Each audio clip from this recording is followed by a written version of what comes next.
Do you wonder what men are thinking? Do you wonder if men are doing the work? Are you wondering if men are even awake? I know I speak to a lot of you and you're wondering, like, where are the guys? Are there any conscious guys out there? Do guys even know how to do relationships? Well, guess what? The answer is yes, yes, yes, yes, yes. And I have an amazing guest today. He's already smiling and laughing because he lives it. Boysen Hodgson's in the house.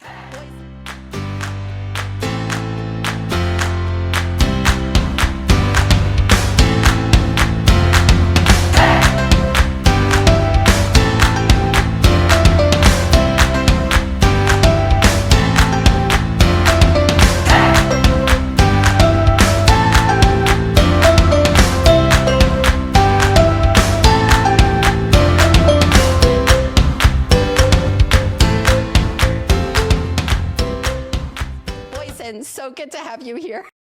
Thank you. That's hilarious. And I would say it depends on the answer to all those questions. Well, we're going to dive into all of those questions, including a little peekaboo around your own relationship that you're celebrating a big anniversary with. Let me tell them who you are. Yeah. And how they should be listening and getting their notebooks out. So ladies, get those notebooks out. And guys, because I know I have a few guys that are listening, definitely listen carefully because this is about you. Boysen is the communications director for the Mankind Project USA, a nonprofit organization hosting transformational programs and supporting men's groups serving over, get this, 10,000 men every week. That is actually accurate. I asked him that before we started. There are 10,000 men a week that are doing some work. So ladies, if you're questioning if there are guys doing some work out there, there you go. Boysen is the co-creator of the Mankind podcast, a show that invites listeners to expand their let me repeat that. A show that invites listeners to expand their perspectives on manhood. And he's the author of The New Macho. I love that title. A credo for emotionally mature masculinity. Boysen has nearly 2 decades of experience facilitating men's groups. Yes, baby. Yes, yes, yes. So good to have you here. Thank you, Junie. Yes. I don't even know where to start, but let's figure out where to start. Let's start with you. How about you? Yeah. You just shared that you're having an anniversary coming up. Tell us a little bit about, is it just a year? Is it 5 years? Has it been a piece of cake and a total chill to this? So what's going to be really cool here is I'm going to be able to tie all of this about my relationship and about my love and my life, Kendra, right to men's work because they coincide, right? Kendra and I met in 2003, late 2003, on Match.com. There you go, right? I love it. Love it.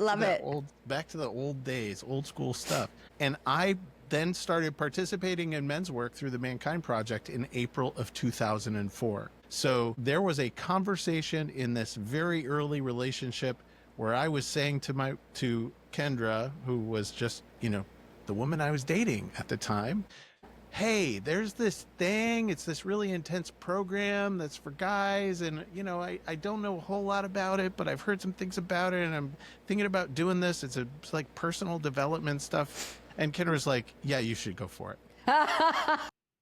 Yeah, you should do that. Yeah.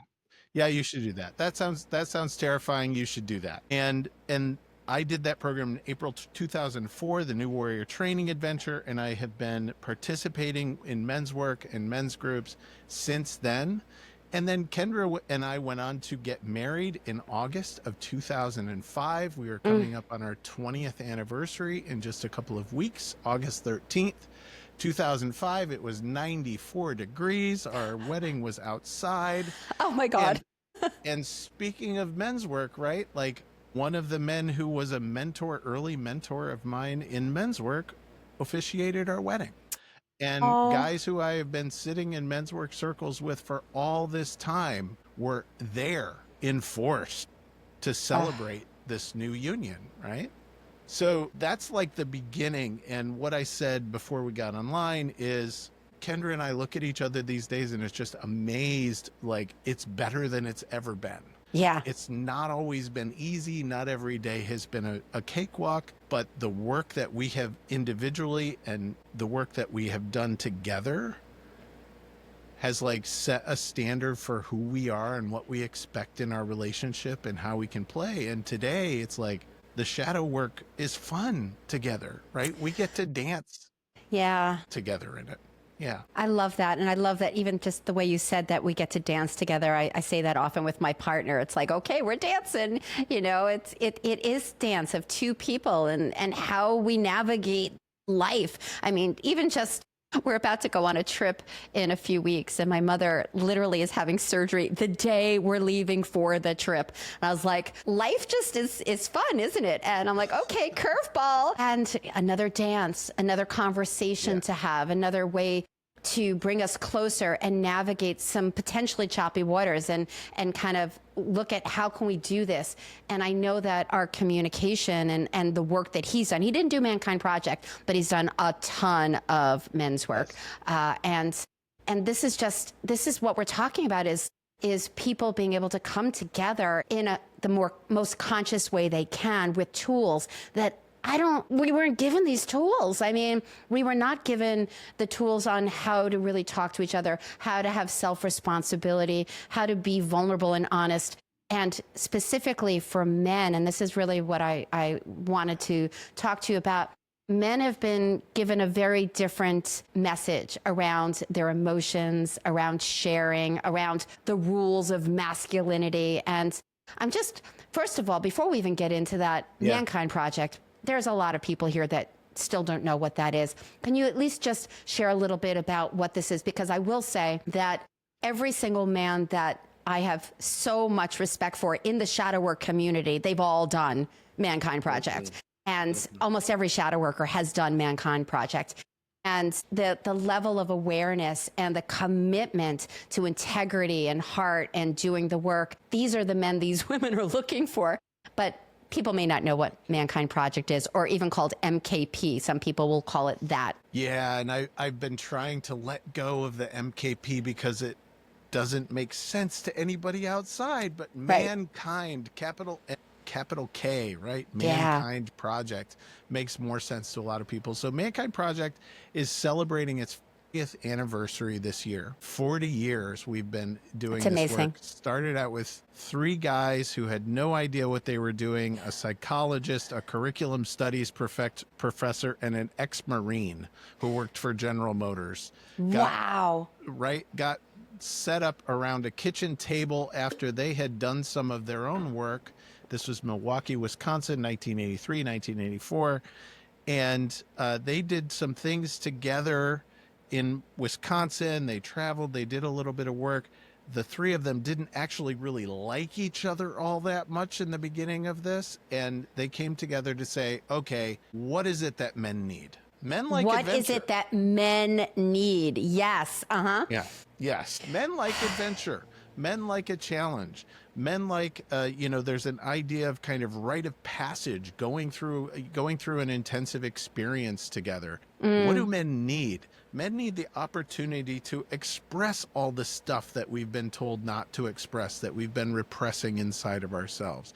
We need the opportunity to witness other men in their absolute rawest, most vulnerable. Right? We need the opportunity to hold each other accountable and learn how to hold ourselves accountable in a community that's not going to punish us, that's not going to shame us, that's not going to hurt us and wound us, but it's going to say, hey, man, like, is this it? Or are you ready to take another step forward? And what does that step look like? And how can I support you? And how can I be there for you when you screw up? How can I be there? You said you had a big ugly cry, right? I have had the absolute privilege of witnessing grown-ass men break and cry and weep and wail and, just let go of decades and decades and decades of pain. Because, I'll speak directly to your audience. Ladies, every guy you see walking out there is carrying hidden burdens. Yeah. And those burdens are heavy and they get in the way of intimacy and they look a certain way. And so these women are wanting to have these men's hearts crack open and share. And there's all this what's it called? Armor. By the way, the big ugly cry was off. We said that before we came on. So I was, and that's okay. I share everything, but I was telling him I had a big ugly cry yesterday because I was like, oh my God, there's just so much going on. And okay, well, I got to figure this out. So just in case you were wondering, where was the big ugly cry? Yeah. So to crack, no, it's all good. So it's like to crack them open. And I know as a woman, when I see my partner well up and open his heart, I just like, oh, I love him even more. And I want to be with him. And it's so beautiful. But men have not been told it's safe,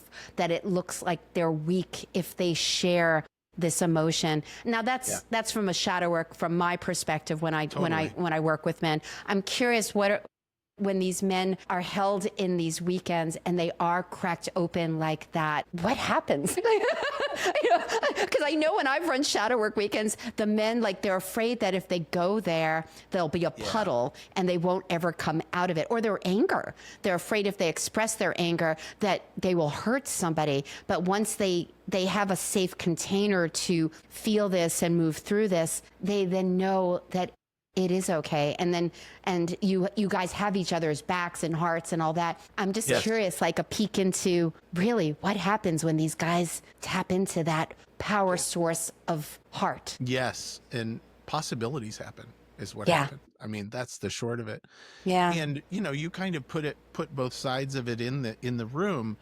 Some of the guys who come to the weekend, they shut down big parts of themselves a long time ago. And what we discover is that most of the burdens that we took on in early childhood, we took on through adolescence. We started packing stuff down.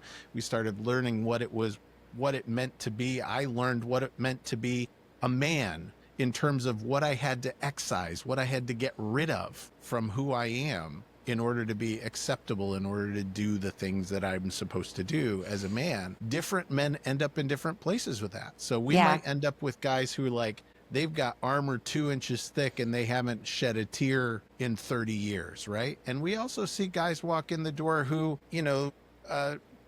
are crying all the time, or are unable to hold on to their emotions, or unable to contain, or who are using their emotions in a manipulative way with the people around them because they learned how to do that as a coping mechanism, right? So put all of this together in a container, and when we create containers in the New Warrior Training Adventure and the Mankind Project, you'll have 25 participants going through the weekend. You'll have 45 staff there volunteering. I've always been so impressed with how you guys do it. I always wanted a penis so I could come into one of those containers and really get to experience it firsthand. I mean, I know little pieces, but I don't want a penis, but I mean, sometimes I do want a penis, but that's another episode. Another shadow work piece, right? That's just another piece of your shadow absolutely. Why not for a day experience what that's like? But at the end of the day, I mean, with the men that I've spoken to, the way you build out the container, similarly to a shadow work container, it's a container that really holds the possibility of healing, and it's a safe place where people really get to lean in to places they've never experienced before, and they get to take back some of their power, and a lot of their power, and a lot of the power that I see with the men with the MKP, Mankind Project, that it is about heart and emotions and being able to regulate from a healthy place, not a suppression place. Do I have that right? Yeah, absolutely. So think of the kind of best of what traditional masculinity, in quotation marks, looks like, right? So do you have a sense of purpose? Do you have a sense of direction in your life? Do you have a source of power that you can move things with? Can you step forward as the kind of warrior that you need to be in your world? And also, do you have the passion? Do you have the softness? Do you have the nurturing? Do you have all of those characteristics, those kind of lover archetype characteristics that you can call on when needed, right? So that's the kind of container we create, where we kind of draw forth all of these kind of energetics in men and then give them the opportunity to not only do the work themselves, but to support and witness other men doing the work. And for me, my friend Will Flanders used to say, there is a point of no return, right? After doing that work, you get to a point where you look back at what your life used to look like, and it's like, nope, I could never go back there now. Yeah. Once you see it, once you've shifted, there's no turning back. Yeah. Yeah. What I would love to shift into now, being that so many women are single, starting over and wanting to find some of these guys that are doing the work, I would love to talk about how to spot a conscious guy, how to spot somebody that's actually doing the work. We're going to take a short commercial break, and when we come back, we're going to dive in to help you out, ladies. So yeah, Boysen, I mean, I can't tell you how many times women have said there are no conscious men out there. There are no emotionally available men out there. Where are the men? And, you know, it's interesting, you know, MKP has in my heart, it's like, wow, it's changed my life in so many ways because I've met the most spectacular men. And when my marriage was challenged and I was starting to wake up, I saw such bad, shadowy behavior from my husband. And I was like, you got to do MKP. You got to do MKP. And then a couple of years later, when it was like, I'm done, and he was a little upset, to say the least. He was like, I'll do MKP. I'll do MKP, you know. And so one thing, you know, going back to that time, I realized, you know, who am I to say you need to do anything? That was me projecting onto him in a lot of ways. So that's my side of the street, another whole story. And at the end of the day, what I knew was there are places that men are doing the work, and that's one path. And this is the path that you've been in for a while now. So what might you offer to these women that are really kind of giving up on the fact that maybe there aren't any men left that really can show up for them with their hearts and with that kind of self-responsibility, all the things that you're sharing? I think that thank you. Complex question. And I'm going to start. So where are the men, right? So where to go looking for the men? Look for the men who actually start to use language that takes responsibility for themselves. Look for the men who use I statements more than you statements and we statements. Look for the men Wait. Let's stay there because people may not know what that means. I know what you mean. I statements versus you statements. Give us an example. Am the owner of my experience in the world. I am the owner of my emotions and responses and reactions in the world. I am the actor who this sounds very self-centric, right? Self-centered on some level, and personal responsibility, right? Oh, you made me do it, right? That is not the language of personal responsibility. You know, all guys are like this. That is not the language of personal responsibility. You know, we do these kinds of things. That is not the language of personal responsibility. Thank you. Look for guys who know how to take responsibility for their own emotional experiences and responses and reactions in the world. I mean, that is like baseline, the first thing. Yeah. Yeah. Right? The first line of the new Macho poem is he cleans up after himself. I love that. That's the baseline, right? Mm-hmm. And baseline. And then it's hopefully like a lot more on top of that. And a lot more on top of that. And do I always do that? Have I always done that? No. Yeah. But am I now more willing to take responsibility when I don't? Yes, right? And that's it. Look for the men who recognize when they are in defensive responses to things. Defensiveness and shame. So defensiveness covers shame, right? So we'll just go into the archetypal and shadow work stuff, right? Yeah, please. Defensiveness, anger, reactivity is usually a cover for sadness, grief, or shame. Yep. Almost every man I know is walking around with a big old well of shame deep in his gut that he is terrified to show to even himself, terrified to see even in himself. Yeah. Know that he's walking around. And if you can find men, look for the men who know how to say, wow, I'm in defensiveness right now. And I recognize that this is my responsibility. Look for the men who are willing to own domesticity as part of who they are instead of something that they're forced to do. Like, it's real. Everybody has to do this adulting stuff. And if you if you're surrounded by men who have an expectation that you are going to be man keeping them and taking care of their emotional, have you used the word man keeping on your show before? I have not, but I like to keep my man. Well, so I guess there may there's be a good nuances way there. Yeah, there's nuances there. There may be some so there's been some writing out in the last couple of months in media around this idea of man keeping, where Yeah. women are experiencing themselves as having to bear the emotional labor and usually the domestic labor in their partnerships. Yeah, we're mommies to little boys. Because men are unwilling or unable, right? And I'm going to give a whole lot of like leeway and grace and love to the guys out there, because a lot of us have never learned this stuff. We're never taught this stuff. And the culture reinforces a whole lot of messages that tell us we shouldn't take responsibility for this stuff. But for me, becoming a grown-ass man means taking responsibility for the domestics, taking responsibility for carrying my share of the emotional labor and physical labor of my household, which is different than a lot of what men are taught to do or how we show up in the world. And I would say look for men who have the glint of the little boy still in their eyes. Oh, I love that. Because if we want it all, we want that little playful energy, as well as the conscious, strong adult to meet our hearts and souls. Yeah. Yes.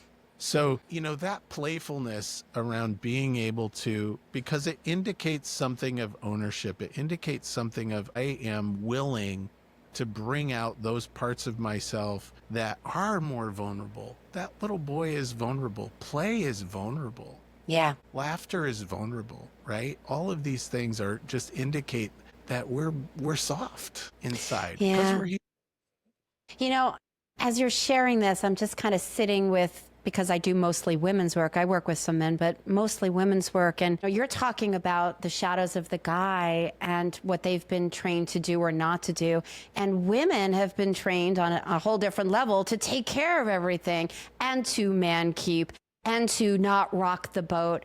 And we have this very challenging dynamic here where not everybody, but a lot of people are wanting partnership, but everybody's coming together with their shadows and finding the right person. Yeah, there's something to be said about that. I also just want to put into the mix here that it takes some time to get to know each other and create a safe container with each other. And when we can create a safe container, I mean, with Michael, my partner, and I was like so clear that I wanted some time to create safety before we got intimate. I wanted to make sure that this was a safe place for me and that this was somebody I wanted to dive deeply with. And he had so much respect for that. And it helped us really build something so beautiful. So Yeah. what do you think we should do about this? Because like we as facilitators, as supporters of men's work and women's work, we know that there's such deep shadows and people are wanting connection and love, but they're dragging this whole shadow bag with them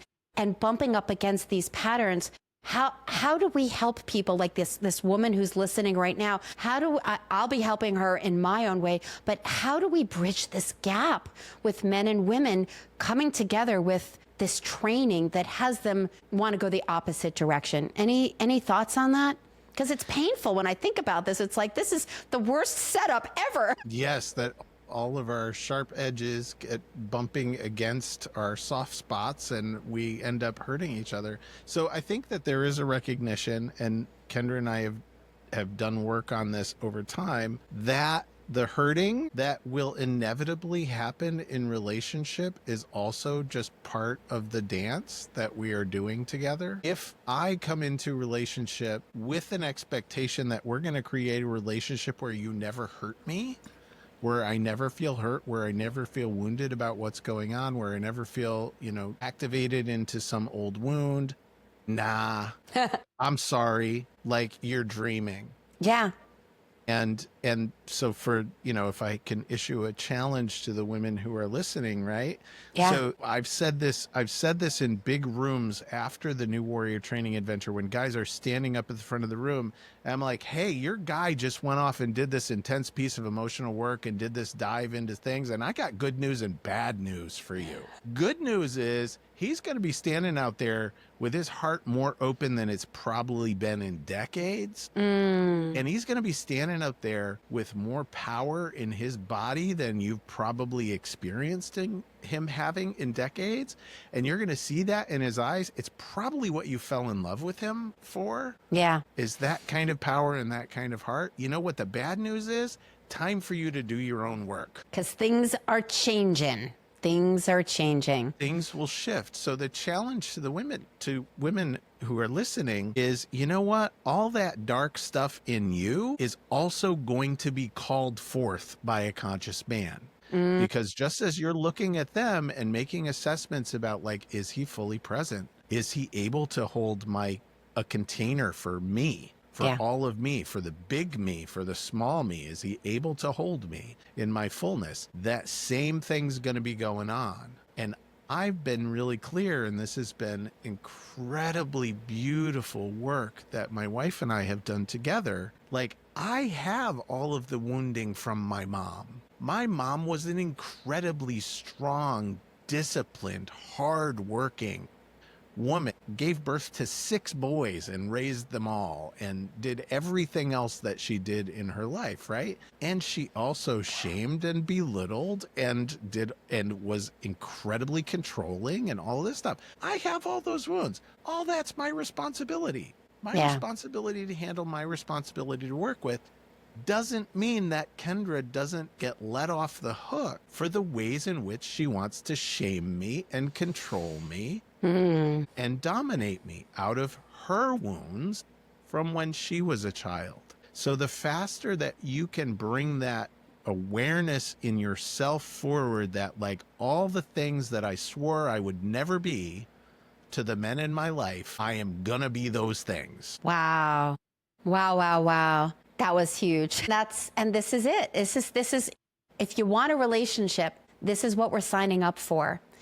And that's why I love relationship, because it is the perfect crucible for growth, for having that confronting, that mirror of, whoa, that's my stuff, instead of just pointing the finger and going, he's this, he's this, he's this. I'm guilty of that at some point until we wake up and be able to go, oh, what's going on inside of me? This is the other person's doing this behavior, and this is my reaction. What's that about? And so this beautiful crucible of relationship. So whoever's listening, if you want a relationship, this is what you're signing up for.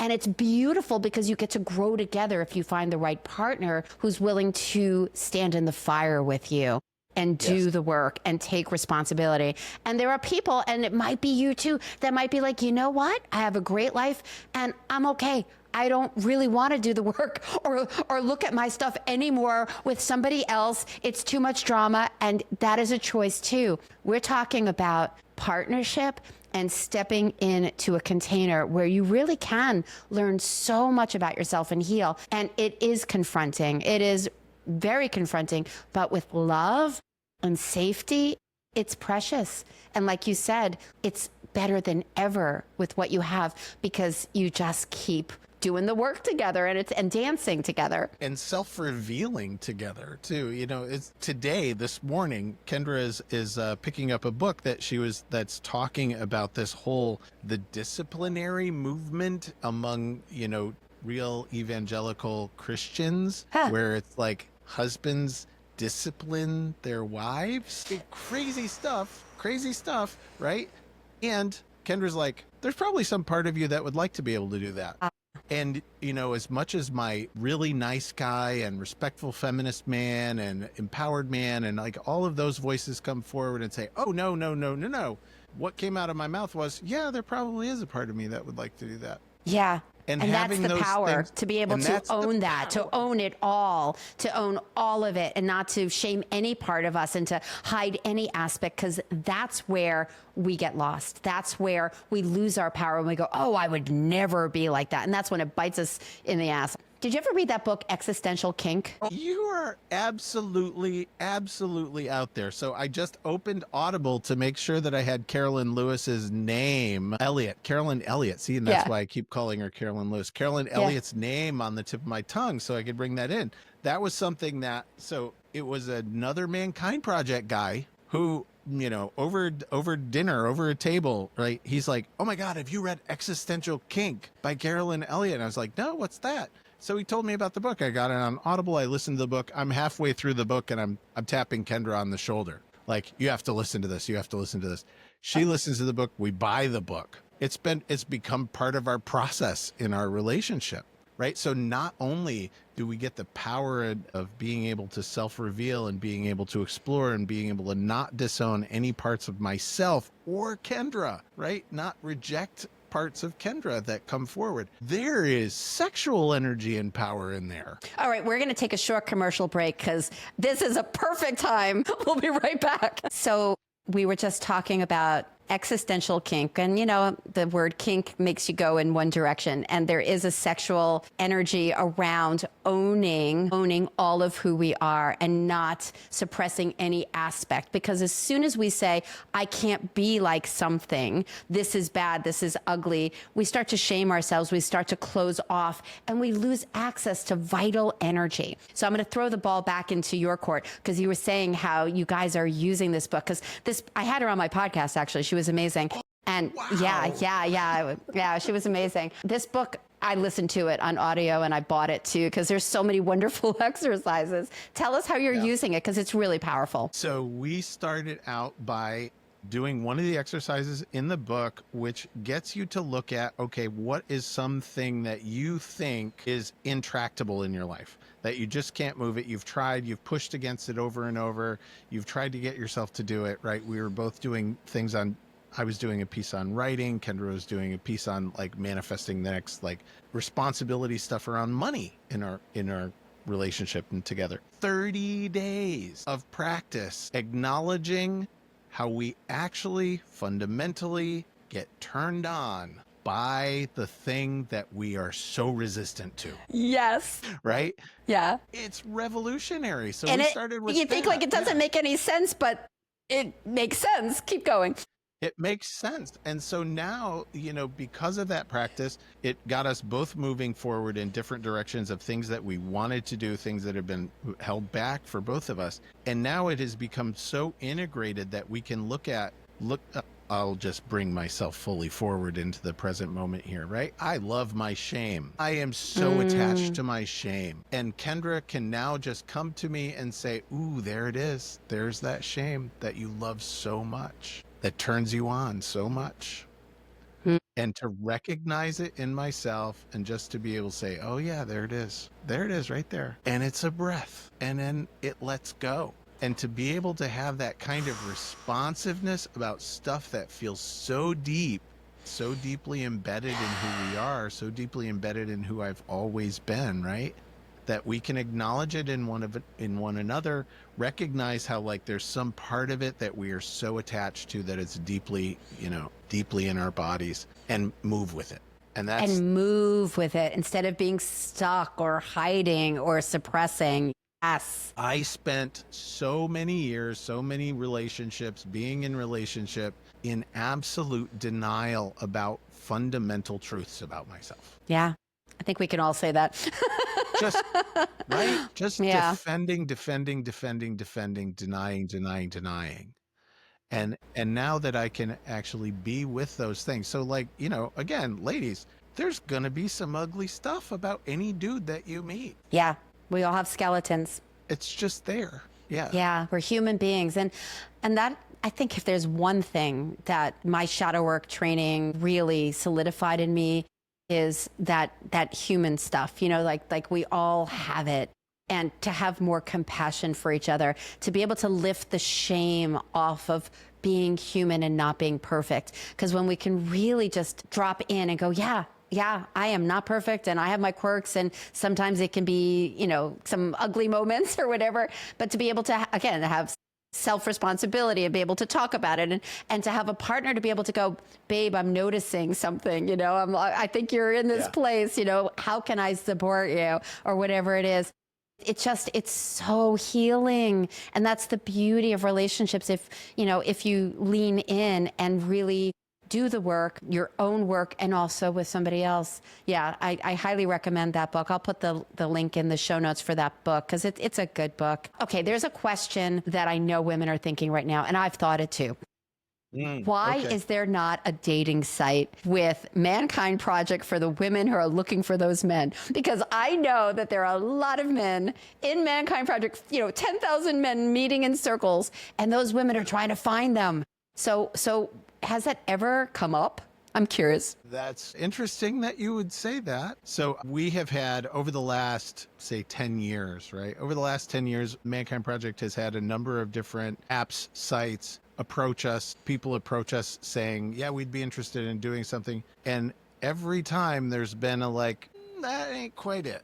Yeah. All right. We have a project to do, honey.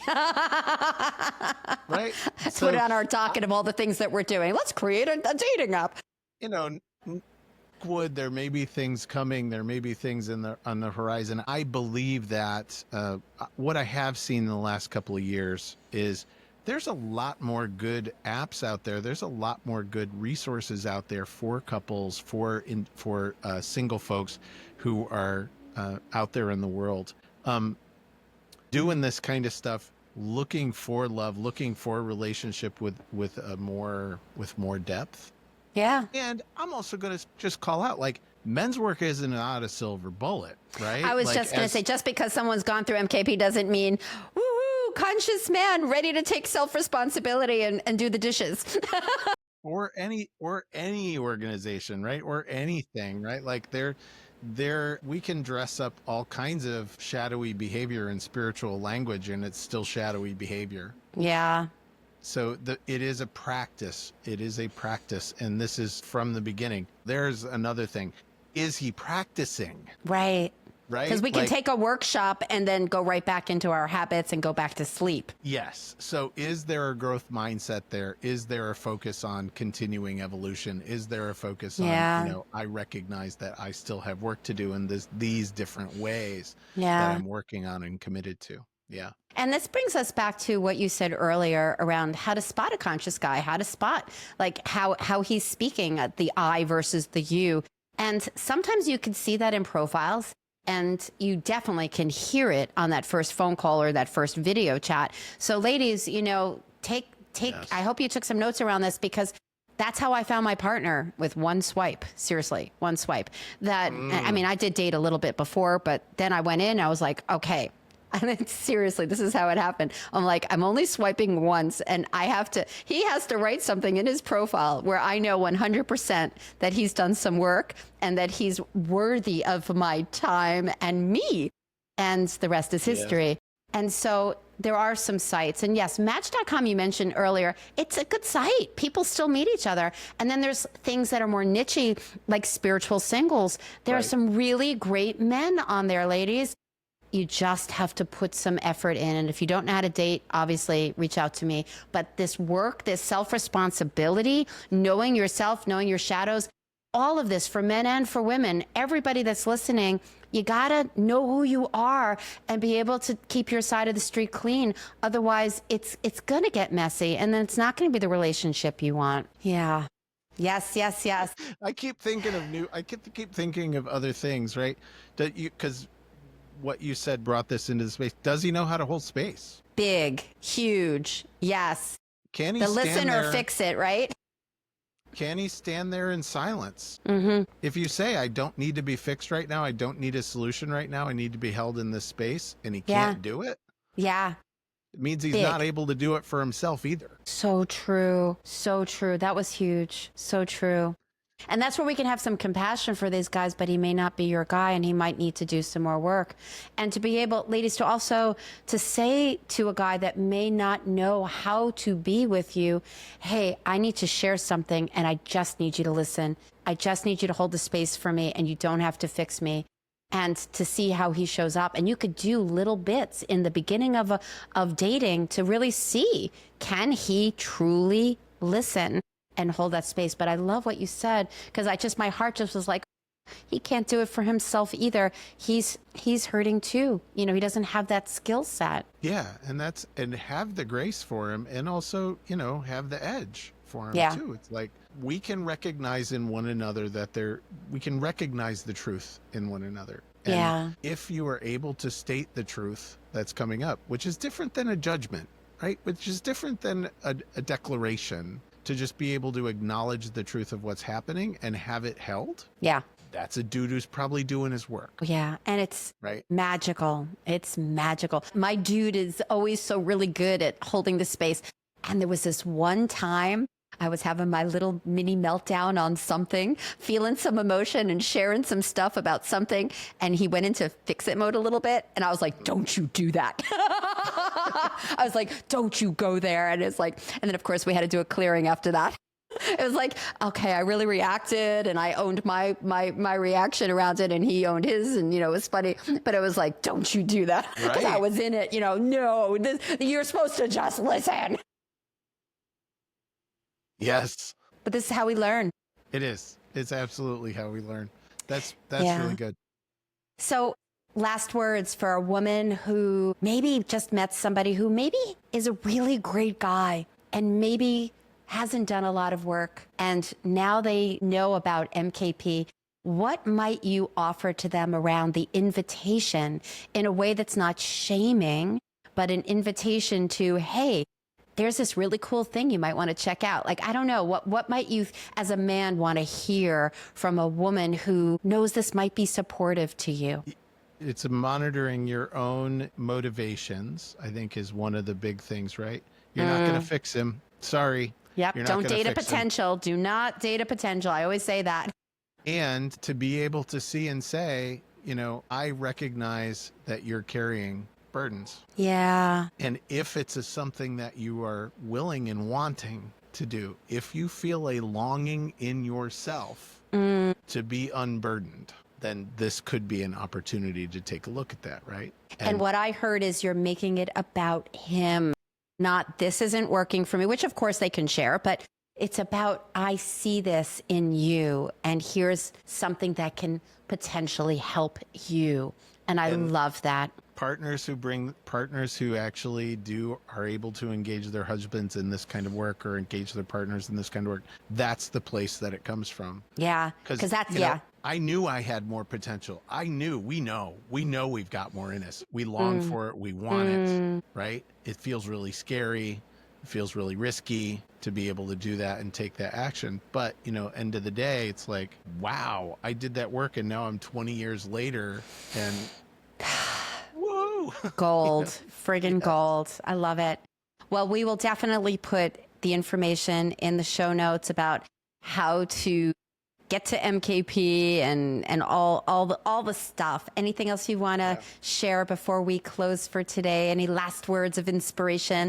We've got open men's groups happening all over the country. If you're in Massachusetts, come see me in Holyoke. So people can just go to them even if they haven't done MKP? There's a lot of open groups now. I did not know that. You can register, sign up. You have a phone call with somebody, you get information about where to come. Amazing. And go sit down, learn, feel what it feels like to be in a circle of men. Right? I love that. I did not know that it was open circles. Beautiful. Because I know that when people go, there are follow-up circles, but amazing. We will make sure we put those links in the show notes. This was amazing. Amazing, amazing. Thank you so much. Congratulations on your anniversary and the bliss that you have and the work that you did to get here. You get to enjoy the gifts of it. Thank you. It's been great. I enjoyed it. That's our episode for today. I hope you took a lot of notes, and please be sure to look in the show notes because there's going to be a lot of links there for you to take some action. Until we meet again. One more thing before you go. Have you taken my Discover Your Love Avatar quiz? It's a 2-minute quiz that can help you not only know your strengths, your superpower, because you have one, also identify some of your blind spots, some of the things that might be having you in your fear, having you behaving in ways that aren't in alignment with your highest self, the way you want to be when it comes to dating and relationships. And it'll also help you discover why maybe the stars haven't lined up for you yet. Bottom line is, you take this 2-minute quiz, you get a full report in your email with details on how to move forward in next level love, whether you want a partner or not. So you can go to midlifeloveoutloud.com/love quiz. The link is in the show notes as well. And if you haven't liked and subscribed to the station, I'm going to encourage you to do that too, so you don't miss any episodes. And I hope you got a ton out of today's. See you next week. Mwah.